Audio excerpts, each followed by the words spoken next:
O que tu tava fazendo antes da internet? Eu trabalhei 12 anos na TV aberta. Comecei como estagiária no SBT. Olha lá. Eu queria porque queria ser repórter de guerra. De guerra? Eu queria ser correspondente de Por guerra. quê, mano? Sei, eu tinha um fetiche. Queria levar uma bomba na cara. Eu sempre gostei de viver perigosamente. Eu lembro que na faculdade era pra fazer um jornalzinho. E aí eu fiz um jornalzinho pra prostitutas. E aí o professor falou pra mim, Natália, você tem ideias um pouco subversivas. Eu nem sabia o que significava e não tinha Google na época pra eu pesquisar. Mas achei interessante. Porque eu passava todo dia ali na Avenida do Jockey. E eu ficava pensando, cara, essas meninas correm muitos riscos aqui. Então eu preciso levar um conteúdo para elas que as alerte sobre os riscos que elas estão correndo. E, de repente, colocar uns anúncios, já pensando na empreendedora, uns anúncios do motel mais seguro, um sex shop e tudo mais. Eu falei, cara, isso aqui vai dar muito dinheiro. E aí o professor falou, não, Natália, isso aqui não vai dar muito certo. E aí eu sempre tive essas ideias meio diferentes. E eu lembro que na época da faculdade... eu fiz uma monografia comparando a cobertura da guerra do Iraque feita entre veículos distintos.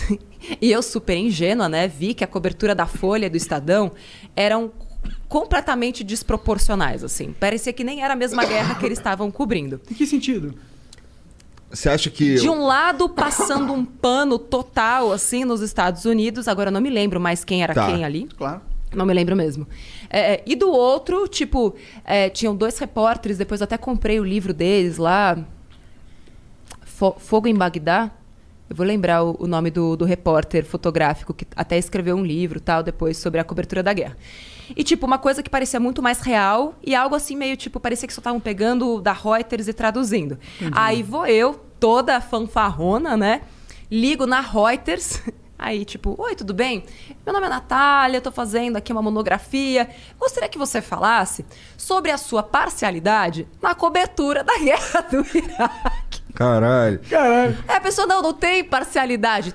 Não, porque se eu fui na USP, peguei todos os jornais, assim, do ano inteiro. E assim, vi todos os jornais. Fiz todo um levantamento. Falei, não, é completamente diferente, tem uma parcialidade aqui, porque esse jornal falou isso, aquele outro falou isso, e vocês falaram outra coisa. E a pessoa desligou o telefone na minha cara. E eu tirei 7. E aí eu fiquei com essa coisa da reportagem de guerra. E aí no SBT, eu queria muito ser apresentadora. E aí disseram pra mim... Eu pensei que tu fosse ficar puta com jornalismo e, sei lá, vou agora fazer outra parada. Não, eu era muito obcecada, sempre fui. Eu queria ser repórter e apresentadora, eu era só estagiária, meu chefe, tipo, me esculachava o tempo inteiro. Falavam pra mim que eu nunca ia conseguir ser repórter ali. Caralho. Nunca. E às vezes até, tipo, falava, você vai escrever o que o repórter vai falar, tá? Só que você não vai aparecer na câmera, quem vai aparecer é ele. Então, assim, você faz o trabalho dele, ele aparece, mas você não vai aparecer. Isso era claro, assim, aberto. E aí eu falei, não, eu vou ser repórter e apresentadora. Aí fiz curso de locutora noticiarista, eu pedia pra trabalhar, pedia pra ir pra rua, assim, aquelas coisas que ninguém queria fazer de domingo, madrugada. Eu falava, não, manda eu que eu quero ir e tal. E aí apareceu uma grande oportunidade que deram, que era pra eu fazer um quadro de celebridades no Jornal da Manhã. Eu chorei o dia inteiro. Falei, cara, eu mirei no Cabrini e acertei no Nelson Rubens. Nossa. Você chorou de tristeza. De tristeza. Entendi. Tipo, minha carreira já estava começando arruinada.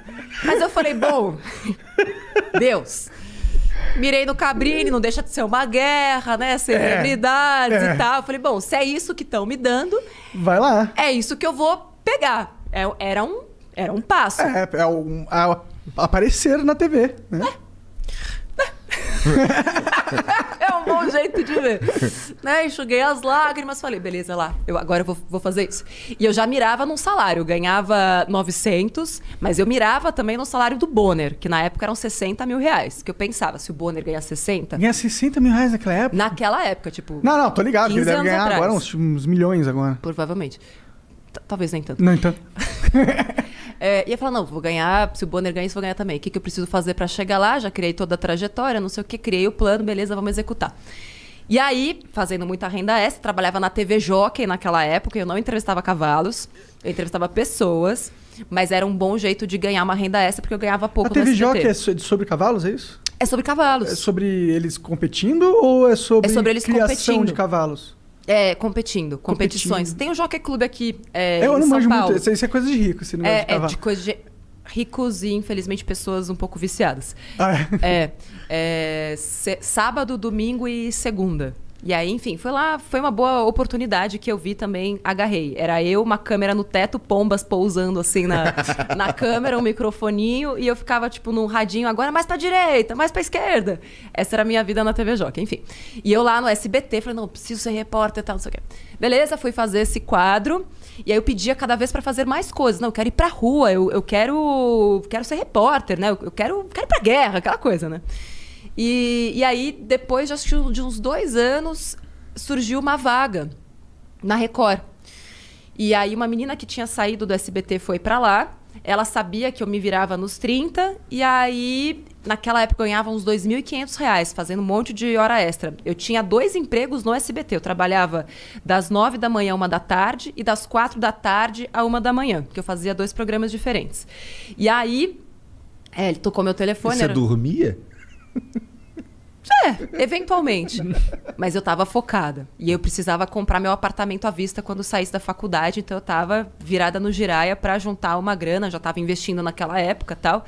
Então eu tinha um plano muito claro na minha cabeça. Por que você tinha isso? Por que você já... Seus pais te ensinaram a separar? Não. O que te... Não, meus pais me deram não. Eu até conto isso no livro, né? E pra mim foi a melhor coisa que eles me deram. Tipo, eu queria tal coisa. Não. Cresça e apareça. Quando você tiver seu dinheiro, você faz. Hoje a gente não tem.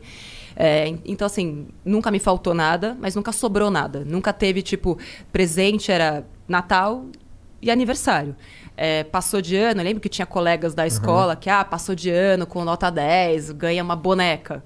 Passou de ano, nota 10, não fez nada além da sua obrigação. E isso forjou a mulher que eu sou hoje, né? Entendi. Porque aquilo mas você me incentivou. entendia de investir? Você sabia que naquela... Porque o brasileiro não investe até hoje. Investe, você não fale isso, tá? Não. Porque a nós maioria... estamos mudando a vida financeira das pessoas no Com certeza. Mas se for comparar com os Estados Unidos, lá, proporcionalmente falando, e lá atrás era menos ainda. E você já tinha essa visão. Por quê? Como? Como que você tinha a visão de investimento? Você viu na TV? Não, eu tinha 8 anos. Dá tempo de contar as histórias todas? Olha, cara, o tempo é seu. O tempo é seu. Mas eu vou resumir a história toda. Eu tinha uns 7 anos. A gente estudava escola particular, somos em 3 irmãs em casa. Aquela coisa, né? Pra pedir desconto no atacado. Era aquela escolinha do bairro e tal, mas que bom, conseguimos estudar bem. Beleza. E aí tinha a rica da classe, assim, né? Era classe média e tinha a rica. E aí ela chegou e falou, meu pai fez uma poupança, eu tinha uns 7 anos, pra gente ter um carro quando a gente fizer 18 anos. Natália, visionária desde aquela época, falou, caralho, velho, um carro. E eu já queria fugir de casa desde aquela época. É sério, eu fazia planos já de fuga. Não, se eu levar uma maçã, eu preparava a mochilinha e tal. Caramba. E aí eu falei, beleza, eu preciso ter um carro com 18. E aí perguntei pros meus pais se eu tinha uma poupança que nem ela tinha pra comprar o carro. Meu pai falou, não, cresça e apareça. Imagina, auge da inflação, confisco da poupança, foi bem naquela época, ali 91, 92. Beleza. Eu falei, bom, então eu preciso... A gente é da mesma idade, então. Preciso dar os meus corre, eu sou de 85. Preciso dar os meus corre. Como é que eu vou fazer pra ter dinheiro pra comprar um carro aos 18? E aí, de vez em quando, meu avô vinha e dava, tipo, uma moedinha pra gente. Naquela época ainda era cruzeiro, um pouco depois, né, que virou real, ali em 94, 95. E aí eu falei, preciso de dinheiro. Comecei a juntar dinheiro, pequena mesmo. Já comecei a pedir pra trocar o presente de aniversário pra todo mundo por dinheiro. Guardava tudo num cofrinho. E aí eu ia juntando. Eu fazia cálculos e fazia... eu fiz um alfabeto... Doida, eu sei. Eu fiz um alfabeto codificado para que só eu soubesse quanto dinheiro tinha no meu cofre. Quantos anos você tinha? Eu comecei com 8, mas o alfabeto codificado foi com 9.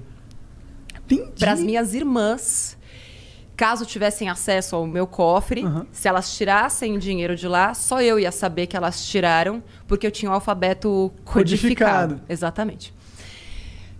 Quando eu falo essas coisas, eu falo, mano, eu tinha um problema muito sério. Não, eu não sei como que você pensou isso com 9 anos. Só isso. Porque eu tinha um pensamento... Eu sempre pensei no longo prazo, Não, sempre. não, isso não é pensar ao longo prazo, cara. Isso é criar um código em línguas pra... é trocar o presente por dinheiro. What the fuck? Quando eu tinha 8 anos, eu não sei, eu nem falava direito, pô. Eu acho que será que o homem é mais retardado nesse sentido, Olha, eu sei cara? que eu sou mais retardado. Eu também. Não, eu sei que eu sou... Assim, nunca conheci nenhuma história semelhante.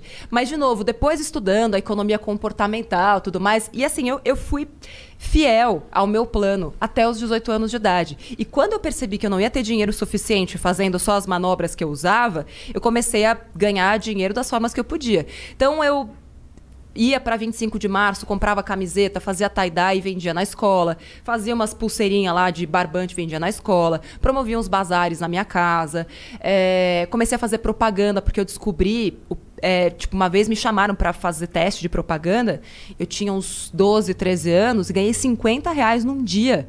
Eu comecei a infernizar minha mãe. Eu quero fazer publicidade, eu quero fazer propaganda. E aí, então, na minha adolescência... Fiz muito desse tipo de coisa. E aí, com 18 anos, naquela época, eu tinha R$6.800. Entendi. O que hoje equivaleria a R$25 mil. Enfim, e eu Dá pra aprendi... comprar um carro. Não, dá pra comprar um carro usado. eu queria um Escort conversível. Dava pra comprar um bug, no caso. E eu ficava, finais de semana, olhando o jornal e circulando qual era o carro que dava pra eu comprar. E eu lembro que tinha um carro repetido. 2. Um era um bug...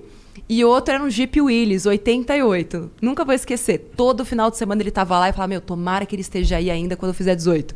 Porque era a única coisa que dava pra comprar. Enfim. E o que aconteceu? Não tava... No fim das contas, a minha madrinha tinha feito, sem eu saber, um consórcio. Pra mim. No meu nome.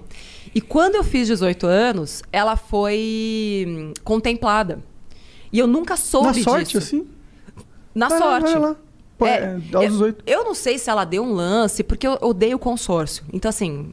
Não é legal, não incentive consórcio. Não Minha mãe incentivo. tá fazendo um consórcio Não nesse incentivo. momento. Eu não gosto consórcio. Eu fiz um consórcio pra comprar o primeiro carro e foi uma experiência meio bosta. Não gostei, não.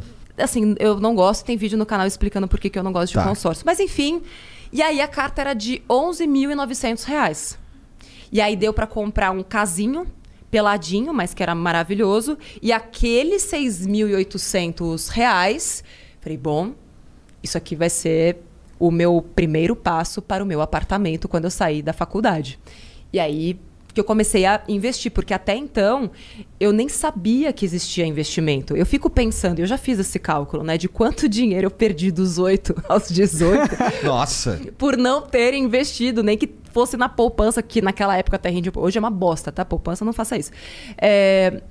Mas depois que eu fui entender que o dinheiro podia trabalhar para mim e que quanto mais eu me esforçasse com a força dos juros compostos, aplicando em bons investimentos, e fiz muita cagada como todo mundo, perdi dinheiro em fundos de investimento, porque, né, brilhou o olho e tal.